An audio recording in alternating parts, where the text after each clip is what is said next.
There was always one clan connected more than others to ProtoMechs, Clan Blood Spirit. The two developed an almost inseparable identity alongside each other.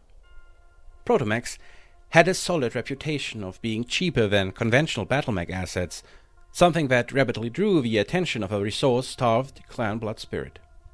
They quickly began work on multiple concurrent ProtoMech programs, although it would always need additional resources to get them truly underway.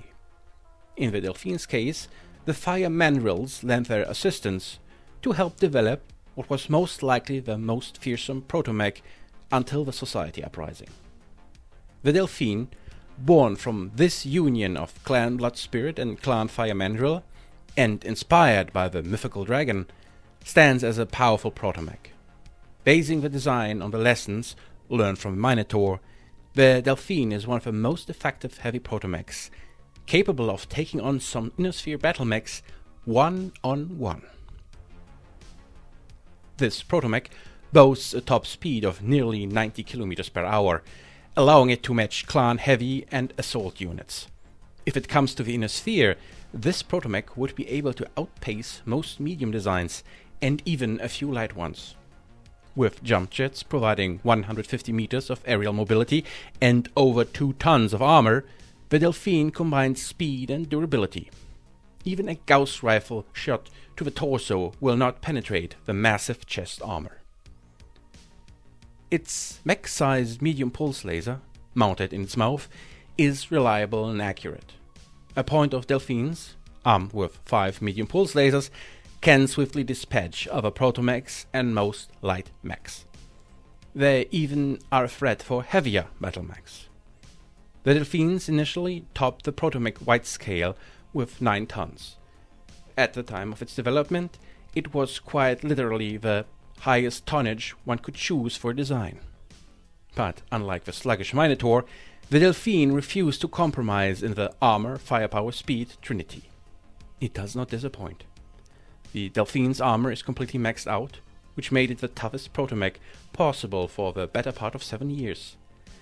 This, combined with its speed and firepower, allowed it to surpass even the Rock. The Delphine's speed matches up with most commonly used battlemechs that are in the Blood Spirit arsenal. Since those mechs often have standard engines, the Delphine is able to keep up with them or move faster than those. Classic staples, giving the Blood Spirit some flanking ability.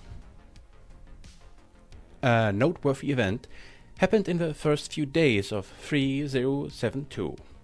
A Clan Coyote assault hit Shadow and the Delphine was forced into more combat than previously seen.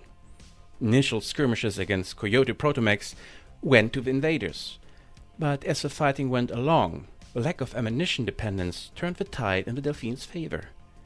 As Coyote Elementals and battlemechs pulled back for refit or for other objectives, the Mandrills moved in. Overwhelmed by the Delphine's armor, the Coyote Procyon and Rocks fell back. While the Mandrills eventually felt defeat, it was not the fault of the Delphine.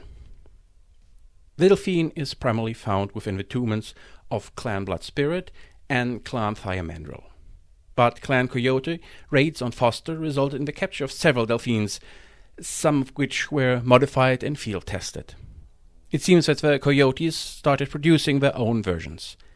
In Clan Fire Mandrill, the Delphines seem to be regularly deployed in the forces of Kindra, Payne, Bale, Grant, although the occasional Isola Delphine can be encountered in other Kindras.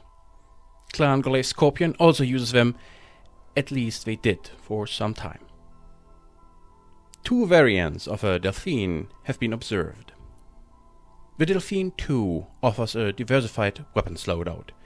It removes some armor and substitutes the medium pulse laser with 2 arm-mounted ER microlasers and dual chest-mounted SRM-3 launchers with 10 rounds each. Sacrificing armor for enhanced weaponry, it provides extended firepower. The Delphine 3 is a modification made by Clan Coyote technicians that replaces the medium pulse laser with an ER medium laser and an arm-mounted micro-pulse laser. These versions are often combined with Procyon ProtoMechs in a command ProtoMech star. Notable pilots: Point Commander Carr.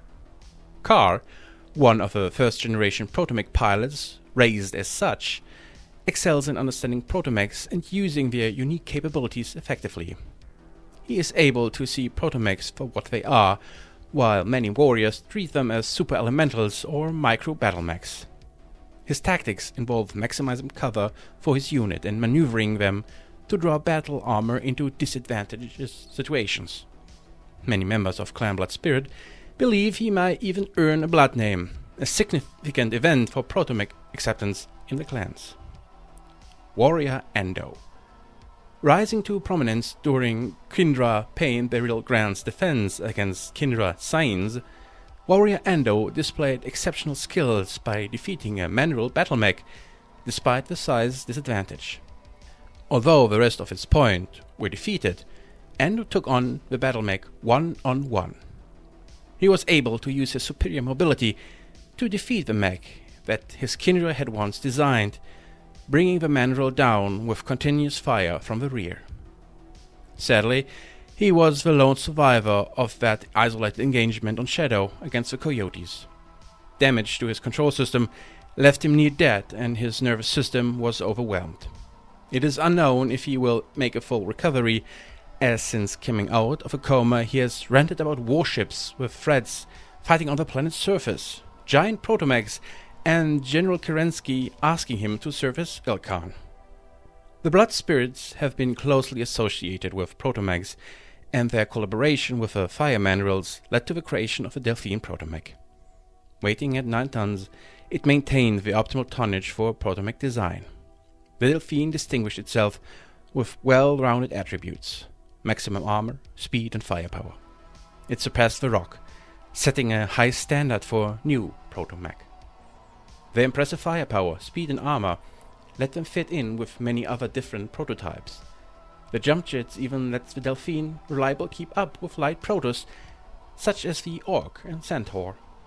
Notably, the Delphine's pulse laser posed a considerable threat, particularly to light battlemechs. Its speed allowed it to match many of Clan Blood Spirit troops.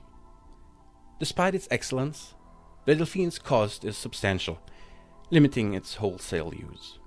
But incorporating a Delphyne into a point of star or as a point commander would enhance a force's effectiveness without wasting too many resources.